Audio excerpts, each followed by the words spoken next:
Hello, this is Mark Smith with Family Tree Counseling Associates, and I have an interesting title of the video today. It's called 12 Effective Tips in Recruiting Monsters, Predators, Narcissists, Vampires, and Sociopaths to Shatter, Destroy, and Heal You. I've had a bit of a paradigm shift this past 5 months. If you'll look at my previous writings and videos, I think I was a bit naive. I think I was a bit rose-colored glasses-ish when I looked at the world, because my world was pretty wonderful, I thought. Everything I touched seemed to prosper, and other than my relationship, my fiance being a bit of a rager, I was pretty protected. But and I looked at the world in a way that you would never have, rarely have seen me do a video on a monster, a predator, a narcissist, a vampire, a sociopath. I was so focused on our own responsibility for our lives, which I still am, that I almost negated the possibility of some really dark, really dangerous, really hurtful people out there. And life has a way of teaching you things, and I've learned that the world, if you let it, if you invite it, the world can be a darker, meaner, more dangerous place than I ever imagined it possibly could be. The purpose of this video is to really show and give empathy to people out there all over the world who are hurting, who are isolated, and who have been ravaged by a monster, a narcissist, a sociopath, and to teach you a path of recovery back to life. I won't say back to joy. I haven't gotten to joy and happiness, but I am at functioning and gaining insight and healing emotionally. My video last week on monsters, predators, narcissists, vampires, and sociopaths got more views and more comments in 2 days than any video I'd ever done. It seems to have struck a nerve. So I guess since there's people out there wanting to learn about these dark people and our way we can more safely interact with people like this, I'm going to keep talking about it. So if your goal, unconscious goal, is to have your heart shattered into a billion pieces and be emotionally destroyed, I'm going to give you a 12-step program to help you achieve that based on my own personal research, unfortunately. You might say, of course, it's nobody's goal to have their heart shattered into a billion pieces. But in fact, Mother Nature's agenda for your love life is the reenacting of wounds from your childhood by causing you to be attracted and causing you to attract some very cleverly disguised, dangerous, and smoking hot seeming people who don't seem dangerous at all. They seem safe when you first meet them. They might seem safe for the most part for many years. So the old saying, do as I say, not as I do, that's sort of what the gist of this video is about, because I'll be talking about mistakes that I've made. And sometimes I struggle with shame, because up here I knew better. You know, I've written books on affair recovery, but love is about the heart, and love is unerringly accurate and blind at the same time. So I've been working on giving myself some grace because, I'm a human being like everybody else, and I had some really deep wounds from childhood that needed to be exposed and needed to be healed. And this is Mother Nature's way of healing you, is reenacting the worst nightmares from your childhood. And you can either learn from it, or it can destroy you, or you can become bitter at other people. So, going back in time to 2008, this needy little boy had surfaced in about 2005, and he managed to destroy what was a distant but a good marriage I had for 27 years. And I was recently divorced, and I hit Match.com with a vengeance. Match.com is a dangerous, dangerous place. It's filled with predators and narcissists and sociopaths. Be very careful. I would never go on that site again. So on September 12th of 2008, I left a party at one of my associates' house, and I didn't want to go because I didn't think I'd like this woman. She was a country girl, and I told the staff, I don't want to go. I'm not going to like her. It's going to be a waste of time. And as this very tall, thin, young woman approached my car, she sort of reminded me of a giraffe in a party dress. She was pretty, and it was like the image was etched in slow motion somehow. And I didn't realize that for me, the devil herself was approaching my car, and I was in immense danger, and I was like a babe in the woods. I had no idea what was about ready to transpire. When you're hurting, when you have post-traumatic stress disorder symptoms, your wounded, anxious heart dictates too much of how you think and how you feel, then the reality of recovery truths.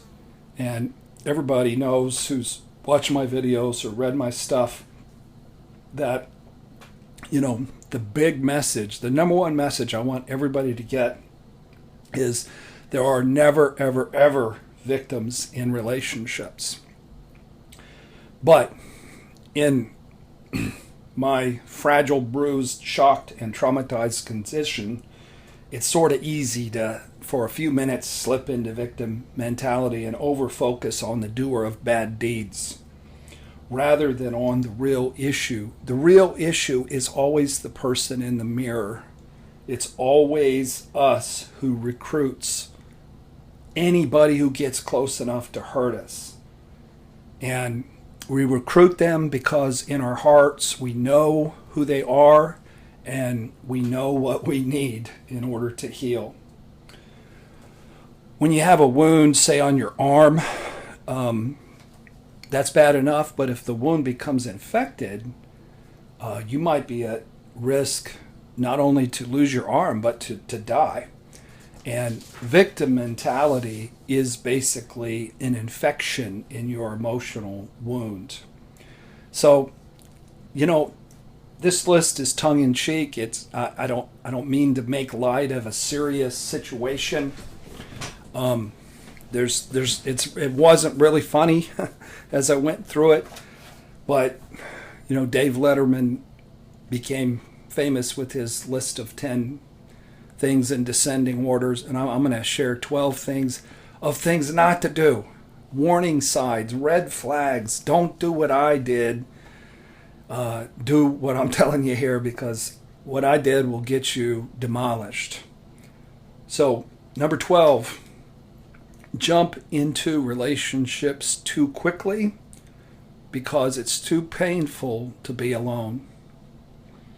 So many people are terrified of aloneness, and probably the thing I've read the most and heard the most from recovery sources is you need to become comfortable and happy within yourself. Until you can be alone and happy in your solitude, you're headed for danger if you get in a relationship. The other person can't make you whole. You need to find your wholeness by healing your childhood wounds, by healthy self-care, taking time to heal from your past relationships, and then developing a rich, rewarding, and balanced lifestyle without having to be in a relationship. I was feeling sad and empty after my divorce, and I allowed myself to sort of fall into the clutches of an extremely dangerous and unhealthy human being after just one date. And if you rush in and you don't vet the person you're getting involved with, there's a possibility that you're putting yourself in just really great danger. Number 11, be very naive and give trust before it's earned. I was in a place in my life where I know I was being very honest and full of integrity and fidelity and recovery and vulnerability and trustworthiness. And I sort of projected this onto the world. I thought, if I'm being honest and true and healthy, I assigned those motives to other people. She seemed like a nice, sweet person. I'd never been involved with a liar, a cheater, a user, a con woman, or a sex addict, except as their therapist. My former wife that I was involved with had impeccable character, and she'd never once lied to me in 27 years of marriage. So my new friend was a monster. She was very poor, and she had dated a string of fellows who only took her to restaurants that had drive-up windows. If I took this gal to a restaurant and said, "Have you ever been here before?" and she said, "Well, does it have a drive-up window?" So this gal was looking to be taken care of and to have her son taken care of, and I was the best financial prospect that she'd ever had on the hook. Fear is a good thing. You don't want to have too much fear. You don't want to be paranoid. You want to be able to trust the universe, but you got to have some fear or you're going to be out playing in traffic. You're going to get run over. And I lacked wisdom. I lacked healthy fear. And I invited a very unsafe person into my heart and into my home. If you trust too much and too quickly, there are monsters out there who will take advantage of it, and they will eat you alive. Number 3, don't be open to feedback from your friends and family. There wasn't a single person in my life who liked, respected, or felt safe with, or approved of the relationship that I was in. The first day my son and my nephew met this gal, it was moving day, and they were the moving crew, and she raged at them, having just met them. And I think she was in a place where she really didn't want to move because she'd already started her affair. It takes a village to raise a child. It takes a village to have awareness of your blind spots. I wish my friends and my family would have pulled me aside early on and said, you got it wrong here. This woman's trouble. It takes a village of loving, insightful, caring people who have your best interest in mind to help you see blind spots that you're just not seeing. Romantic love is as blind as a bat and completely unerring at the very same time. You get the right person, but for the reasons that are not what you think. Love is the great truth teller, and sometimes truth is a bitch, I'm telling you. My truth was that my mother and I never attached when I was an infant, and as an infant I was needy and raging, and that was the core of my being. And there I was in 2008, a 49-year-old babe in the woods and a sucker who was about ready to cut a deal with a very dangerous person who was a sweet country girl on the outside, but a genuinely horrific, exploitive, and monstrous person on the inside. She was the single worst person I've ever met in my life, but she felt like a loving mommy to me. That's the thing with your love life. It's not about the other person. It's about, why did you need to pick them? Somebody who was healthy, who had boundaries, would have spotted this woman a million miles away, who had some discernment, or they certainly would have figured it out in 6.5 years.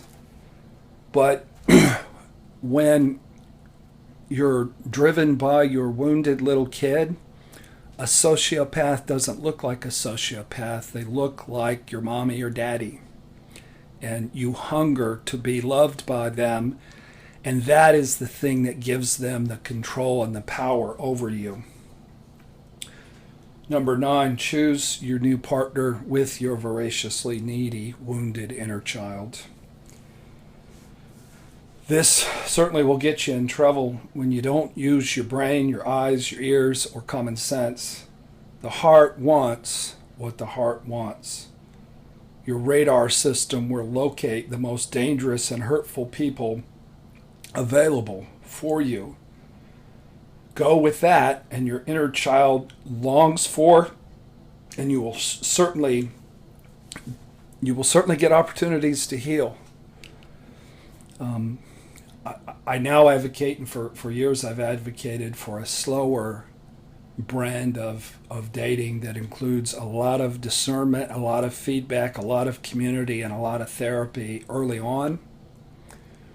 And whenever my clients jump into a relationship early on, now that I am a little more insightful, I really try to give them some perspective and hit the brakes and get them working on things before they really run into a lot of trouble. Number 8, don't require any accountability whatsoever from your new object of love. I'm embarrassed about this stuff, and I share the lesson of shame that many of you feel after you've been scammed by a sociopath. If your new partner feels like mommy or daddy, and you're going to blindly trust them, even if they are the worst kind of con artist. I never once questioned my mommy clone as to where she was, who she was with, who she was texting so often, when she got off of work, how much money she made, what she did with her money. I just blindly trusted. When your vulnerable, trusting little kid is playing with fire, they're going to get burned really badly. Predators know who the most vulnerable mark is. Again, there are no victims. If you bring a rat home and you let them run free in a cheese factory, don't be surprised if there's a lot of cheese missing. Number 7 way to draw in these monsters is to numb yourself out using addictive substances and make yourself completely oblivious. I didn't drink or use drugs to blind myself from the danger that I was in. I used work, writing books, watching football, eating food, writing blogs, making videos, and spending at Sam's Club to blind myself to reality. Too much of a good thing can be a bad thing. In my very last week with my particular monster narcissist, I made 3 videos. This was in Myrtle Beach, and the title of the videos was The Slaughter of Trust. And it was about, a woman wrote me this poignant deep, powerful, cutting message about how painful it was to be cheated on. And my fiance sat there and listened as I made these videos. And she seemed bored as we went out and played putt-putt and went to dinner. A bomb was about to dismember me, and I was blissfully unaware. Anything that medicates or numbs you can put you in grave danger. I have some clients that their antidepressant works so well that it keeps them from feeling pain in their life that actually would do them some good.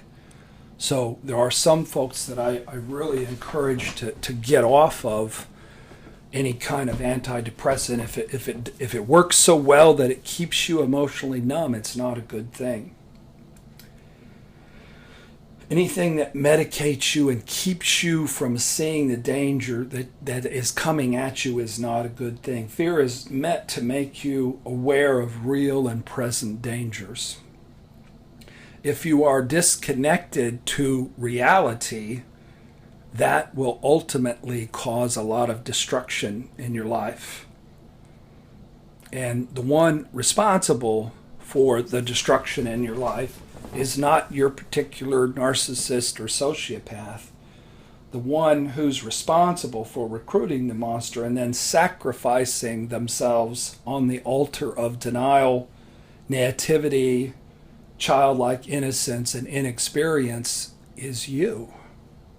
The ones who hurt us the worst in life are our very best instructors and teachers. And I got a PhD from this bad actor.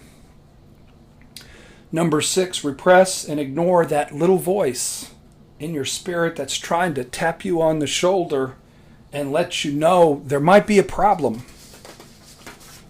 I'm a pretty intuitive guy, and I've been working with couples around infidelity for 28 plus years now.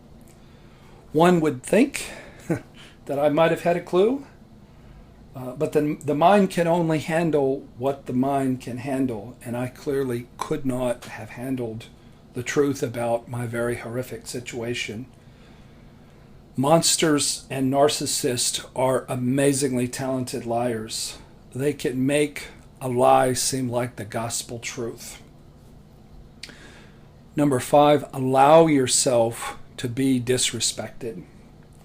When bad actors are acting out, they have a lot of inner shame that torments them night and day. If they're a sociopath, maybe they don't have as much conscience or shame, but a narcissist is their defining characteristic is their shame. And the best way for them to get some relief from their shame is to turn it around and make their pain about you. You're the problem. If you grew up, like I did, in a critical and verbally abusive environment, you'll be vulnerable to the gaslighting, broadcasting of your monster's inner shame in the form of rage, criticism, and put-downs directed at you. The reason our relationship went off the rails was I finally got healthy enough not to put up with verbal abuse and rage. And I had asked her to move out of my home because she was showing her real self, and that caused our relationship eventually to come unglued. So part of the recovery process is to respect yourself and to set boundaries with people who are disrespectful. Number 4, minimize the fact that you are married or involved with somebody who has multiple personalities. And I'm not talking about multiple personality disorder like Sybil. A sociopath who lacks the conscience to a point that they can have a double life for many years has a separate personality for the spouse at home and a different personality with and for their lover in their other life. Part of the jolting pain and discovering the massive extent of betrayal is for your spouse to take their mask off and show you who they really are. There were moments in the last week of interaction with my former partner that her voice would change as she would talk, and she would hold herself differently. She would hold herself with more confidence. And the person I knew for all those many years was an act. And this more angry, more confident person was who she really was. It was really surreal and spooky to see a whole nother person come out and they're in your partner's body.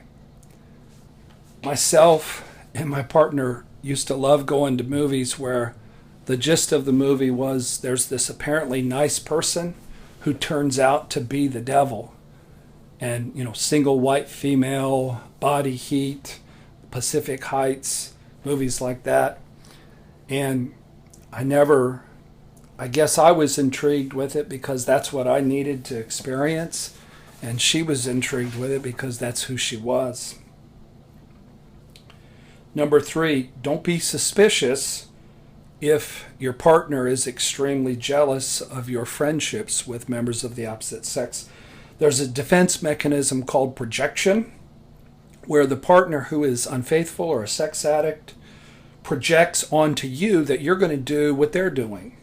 So they're extremely jealous. I would go to have dinner with a friend, a good friend, somebody I've known for many years, nothing romantic going on at all. And she would, my partner would just throw a fit and I'd pay for it for days because one of the defense mechanisms is projection, and they just assume that you're doing what they're doing. Almost always, if you have a partner that is accusing you real aggressively, start checking their phone and their cell phone records, because they're probably up to horrific things. They're probably up to no good, because you can tell by the amount of projection that's going on. And then the last one I wanted to share is there's a lack of deep heart-to-heart conversations in your relationship, and your partner is hiding their true selves. I would ask her, hey, how was work today? And she couldn't tell me what was really going on at work because she was involved with somebody there, and they would, even be sexual during lunch times. And so she would cover up. But if there's a lack of connection and intimacy in your relationship, you gotta see it. You gotta feel it. You gotta pay attention to it. So I was every bit as much to, not so much blame, or every bit as responsible, because I didn't pay attention to the radar that says something doesn't add up here. She's not talking about her life. I was just busy probably having my own different form of narcissism. So monsters can only get a hold of you if you don't protect yourself, and if you invite them in and give them carte blanche and give them the blind eye. When you do go through a really painful experience, you're abandoned, you're cheated upon, you're lied to, you find out your partner is somebody else, learn from the pain, turn it into something good, turn it into something that heals you, turn it into revelations about your family of origin. I wish I didn't grow up in a family where I was so abandoned by both parents, and my core wasn't a needy, angry, vulnerable little boy. I wish, but that's the case. And I'll get more healing done as a result. I already have from this relationship than I've ever had healing in my whole life. So Don't look at it as a disaster, as a horrific thing. Look at it as an opportunity to heal. Even if your guts are just ripped out. I can't tell you how much pain this has been for me, but I'm responsible for it, and ultimately there's going to be a lot of joy and a lot of positive things, because you can't learn how to love well until you heal that wounded little kid. So you can use monsters and narcissists and sociopaths as an opportunity to heal yourself and to grow. I got to go. Join our YouTube channel, Family Tree Counseling, on YouTube, and visit our website, familytreecounseling.com. Got some good books on there on abandonment and shame. Thank you for watching. God bless.